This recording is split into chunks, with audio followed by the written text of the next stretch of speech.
नमस्कार। आकाशवाणी जयपुर अजमेर से प्रस्तुत हैं प्रादेशिक समाचार।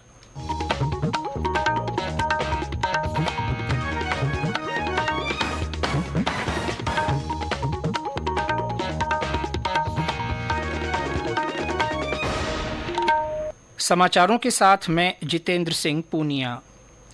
मुख्य निर्वाचन आयुक्त राजीव कुमार ने कहा है कि राजस्थान सहित 5 राज्यों में होने वाले विधानसभा चुनावों का विशेष महत्व इसलिए है क्योंकि ये 2024 के आम चुनाव से पहले होने वाले अंतिम विधानसभा चुनाव होंगे। उन्होंने आश्वासन दिया कि निर्वाचन आयोग इन 5 राज्यों में स्वतंत्र, निष्पक्ष और गड़बड़ियों से मुक्त चुनाव सुनिश्चित करेगा। श्री कुमार ने बताया कि 5 राज्यों में 940 से अधिक सीमा चौकियां बनाई जाएंगी, जहां अवैध नकदी, शराब और मादक पदार्थों को लाने ले जाने पर नियंत्रण किया जा सकेगा। मुख्य निर्वाचन आयुक्त ने कहा कि 5 राज्यों में मतदाताओं को गलत तरीके से लुभाने पर रोक लगाने के लिए कड़ी निगरानी प्रणाली शुरू की जा रही है। निर्वाचन आयोग की ओर से राज्य में विधानसभा चुनाव की घोषणा के साथ ही प्रदेश में आचार संहिता की पालना करने का काम शुरू हो गया है। मुख्य निर्वाचन अधिकारी प्रवीण गुप्ता ने कहा कि मतदाता 27 अक्टूबर तक मतदाता सूची में अपना नाम जुड़वा सकते हैं। श्री गुप्ता ने बताया है कि किसी भी कारणवश किसी व्यक्ति का नाम मतदाता सूची में नहीं है तो वे सूची में नाम जुड़वाने के लिए संबंधित अधिकारी से संपर्क कर सकते हैं।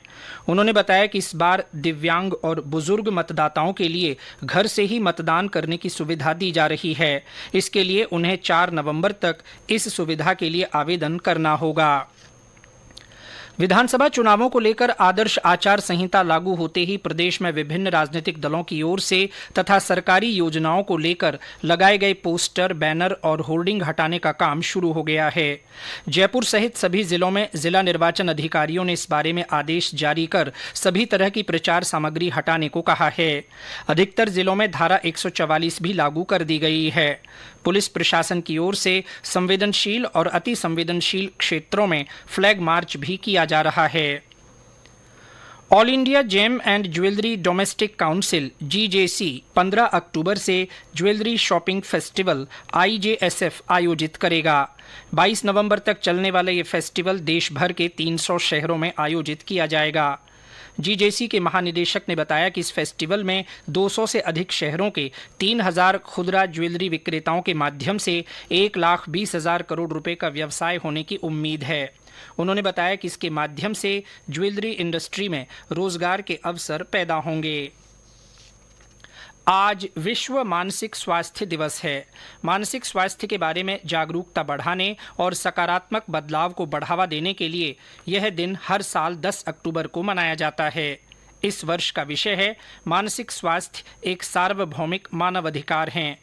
इसका उद्देश्य ज्ञान में सुधार करना और ऐसे कार्यों को आगे बढ़ाना है जो सार्वभौमिक मानवाधिकार के रूप में सभी के मानसिक स्वास्थ्य की रक्षा करें।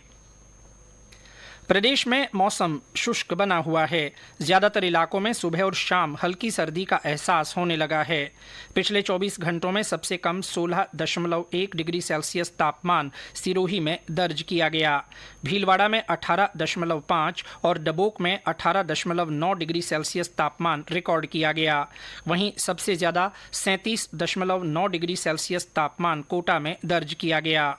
मौसम विभाग के अनुसार राज्य के पश्चिमी भागों में 15 अक्टूबर को एक नया पश्चिमी विक्षोभ सक्रिय होने की संभावना है। पश्चिमी राजस्थान के सीमावर्ती क्षेत्रों तथा बीकानेर, श्रीगंगानगर और हनुमानगढ़ के कुछ भागों में दोपहर बाद कहीं-कहीं हल्की बारिश होने की संभावना है। अलवर के अनंतपुरा में केंद्रीय औद्योगिक सुरक्षा बल CISF के 47वें बैच आरक्षक GD बुनियादी कोर्स की दीक्षांत परेड का आयोजन किया गया। महाराणा प्रताप क्षेत्रीय प्रशिक्षण केंद्र पर हुए कार्यक्रम में CISF नई दिल्ली की महानिरीक्षक शिखा गुप्ता ने बताया कि लगभग 54 वर्षों से देश की सेवा में ये बल अपने अद्भुत कौशल और कार्यशैली की वजह से लगभग 355 महत्वपूर्ण संस्थानों, हवाई अड्डों और राष्ट्रीय धरोहरों सहित अति विशिष्ट व्यक्तियों की सुरक्षा के साथ साथ आंतरिक सुरक्षा और चुनाव के दौरान भी तैनात किया जाता है। इस दीक्षांत परेड में 1187 प्रशिक्षणार्थी शामिल हुए। इसके साथ ही प्रादेशिक समाचार बुलेटिन समाप्त हुआ। नमस्कार।